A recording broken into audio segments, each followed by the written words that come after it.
I'm going to tell you a secret that Google and Bing don't want you to know.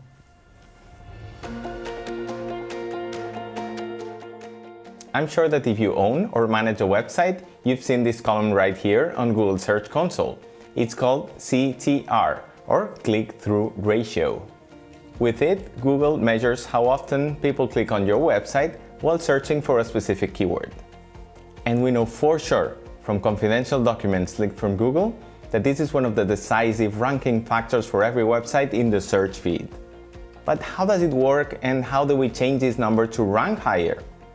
CTR shows how often your website gets clicked for every keyword search. We take the number of clicks your website received and divide it by the times your website appeared in the search results for a specific keyword. Here we can see how the first position gets the highest percentage of clicks, but then the ratio declines rapidly. Such information provides Google and Bing with insights on whether they should move a website higher or lower in the feed. For example, the average CTR for a fifth position in Google is X%. If your website has a lower ratio, then Google may interpret this as a signal that it should be pushed down lower in the feed, and a more clickable competitor should take your place instead. On the other hand, if your CTR is too high for your position, then Google should consider moving you higher. So what can we do about it? First, we need to start with a Google Search Console report and find keywords that have too low CTR for the positions. Let's take this keyword for example. At the fourth position, an average website has 8.6 CTR, but we see 4.5, which means we are missing 123 clicks to get to the average number of clicks. But we want to show Google that we deserve the third place, so we add about 231 clicks to have the average CTR of a third position. Now, we need to ask hundreds of people to start searching for the same keyword and click only on your website. For that, we need to start an SEO Traffic project on SparkTraffic and set the daily limit for the keyword to the amount of clicks we are missing. Every one of these clicks will signal Google that that visitor preferred your website above all the other competitors. From our experience, after a few days of new clicks, we usually notice that the position gets a little bit unstable at first, some days improving, some days losing a few points. But after a few weeks, it becomes much more stable, movements are less harsh, and the positions are usually much higher than before. So, a good question: who are those people that start clicking on your website in Google?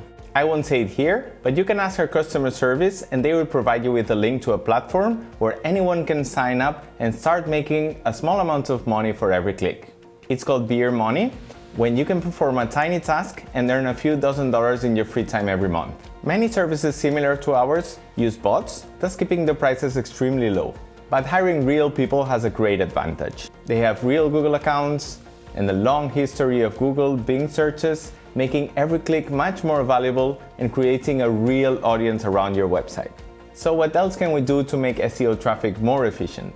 I'm sure that search engines are aware of such hacks and have created smart detection systems. So don't rush. Start with a few clicks daily limit and increase it gradually. It's tempting to use only the major keyword related to your website, but people seldom use just one keyword when they are performing searches on Google. For example, even though the keyword SEO traffic has the highest search volume, people search for many others: increased SEO traffic, best SEO traffic, cheap SEO traffic, USA SEO traffic, India SEO traffic, and many more. So, in order to imitate a natural increase in SEO clicks, it makes sense to simultaneously use as many satellite keywords as possible. If we hadn't purchased any SEO clicks, what could have triggered a natural increase in CTR? A change in the title and description of the page that is ranked for the keyword. It's simple. If the new title is more clickable, then it starts receiving more clicks.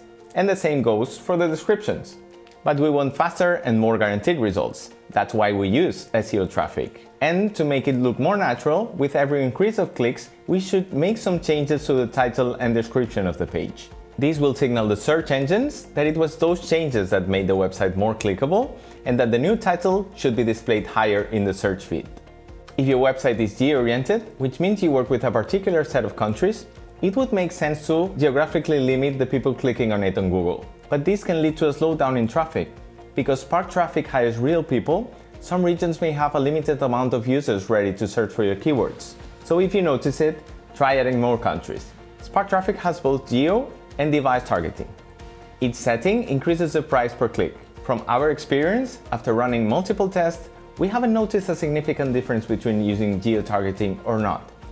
And device targeting has even less frequent use. However, using targeting makes the traffic look more natural to search engines. So I'll leave it to your discretion to use it or not. SEO Traffic is a powerful tool, but your backlinks profile should be strong enough to compete for the top. If you're in a competitive niche with strong rivals above your current position, then your backlinks profile should be adequate to sustain the growth. SEO is always hard work done for long-term results. Monitor your CTR in your Google Search Console reports at least once a week. When you see that your website has reached the target position and the CTR has become too high, it's time to lower the daily limit or perhaps to stop the project. Now, after you know all this, head over to SparkTraffic.com, register an account, and open a free demo project.